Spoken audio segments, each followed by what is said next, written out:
naging epekto ng kritisismo ni Miss Yulin Castro sa isang coffee shop sa Iloilo. Abay, so matapos nang mag-viral at talaga naman pag-usapan itong si Miss Yulin Castro matapos magbigay ng isang kritisismo or pagbibigay ng kanyang food review sa isang coffee shop na coffee break dito po sa Iloilo, ay talaga naman dinurog po siya ng maraming mga netizen dahil sa hindi magandang salita na ginamit niya para i-describe ang isang coffee shop dito po sa Iloilo. So dahil po dito, hindi lang sa netizen, maging sa mga kapwa influencer at ilang mga celebrity ay nagbigay din ng statement or parang tila baga isang paalala para kay Yulin, no? Isa na dito si Mr. Rendon Labrador. Durog na durog ngayon ang content creator na si Yulin Castro o mas kilala bilang pambansang Yobab dahil sa kanyang food review sa isang kilalang coffee shop sa Iloilo. Sandamakmak na netizen ang kumukuyog ngayon sa kanya matapos okrayin at laitin ang mga nilafang ng kanilang tropa sa naturang coffee shop. Sa isang TikTok video makikita na umorder si Yulin at ang kanyang mga kasama ng pastries at drinks pero hindi niya raw feel ang lasa ng mga ito. Nagtry kami dito sa coffee break, ang dami all of you.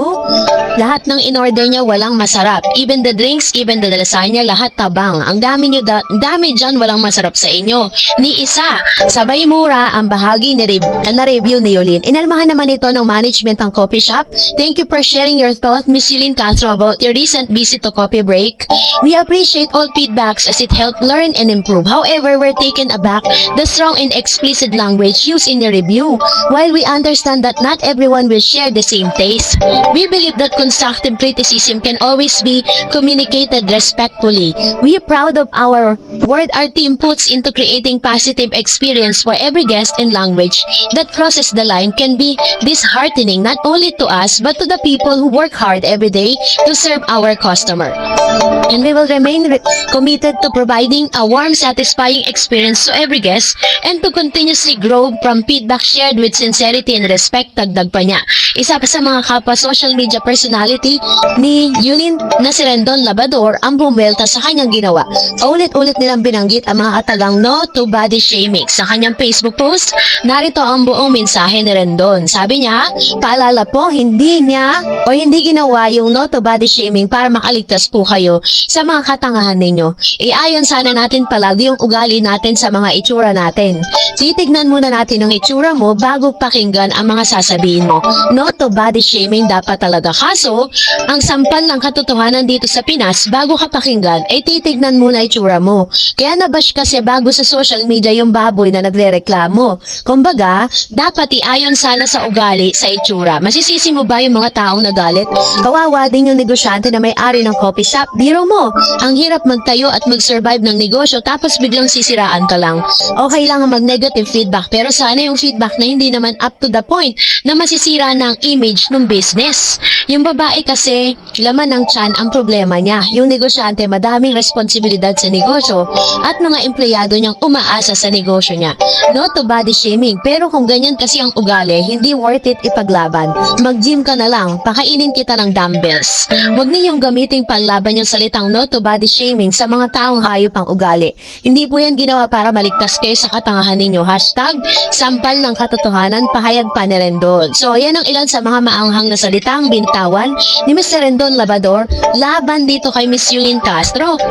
Pero matapos nga po lang mga insidenteng ito, matapos nga madurog itong si Miss Yulin Castro ng ilang mga netizen patungkol sa kanyang naging asal at magbibigay ng komento. Pero kung babalikan, to be fair to Miss Yulin, kung pupuntahan niyo po kasi yung channel ni Miss Yulin, isa sa mga talagang content nito is nagbibigay siya ng mga feedbacks sa mga restaurant at mga food na natitaste niya na kapag talagang sumang-ayon dun sa dun sa panlasa niya, binibigyan niya ng magandang komento.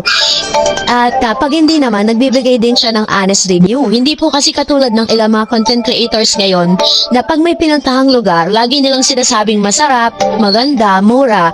At kaiba ito kay Yulin. Kaso nga lang, medyo sumobra kasi yung kanyang mga sinabi at hindi po maganda yung mga salita na kanyang binitawan na tila bagat totoong nasaktan niya ang buong Iloilo. Isang coffee shop lang ang kanyang sinabihan.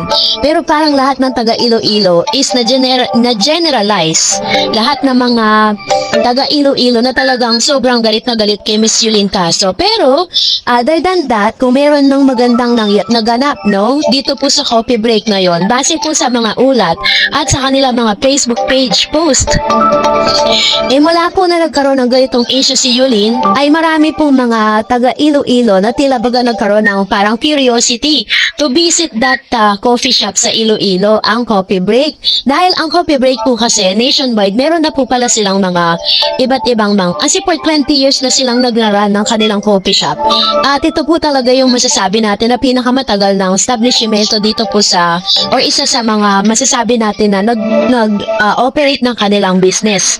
So sabi po dyan, coffee break isn't just where we grab coffee in Iloilo. It's where we catch up with friends, share stories that make us laugh and create memories. In Iloilo, we take pride in our local brands and we love our own and support our own. Coffee break is a part of that. It's a local brand that has been part of our community of decades. And while others might have their own taste preference, I believe we can always lift each other up, support local businesses, and appreciate the different culinary flavors.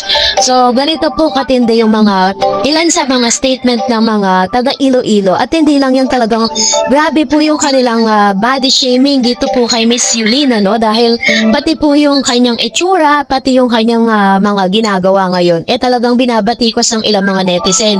At napaganda naman yung kanyang ginawa kasi nagkaroon nga ng curiosity ang ilan sa mga Pinoy dito po sa Iloilo na talagang bisitahin itong coffee shop.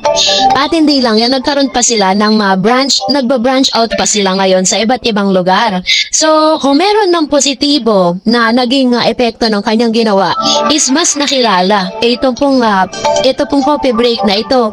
Lalo-lalo na po dito sa Iloilo at marami po talagang bumibisita dito. Yun lang po yung naging magandang effect kasi gusto nilang matry at gusto rin nila na talagang subukan kung totoo ba yung sinasabi nitong si Yulin Castro or not. So, kayo po, ano nyo sa loobin patungkol dito? Comment down below. And that's it for today. For more videos and updates, please don't forget to like and subscribe, and please don't forget to follow my Facebook page, Dar Eds TV. God bless everyone!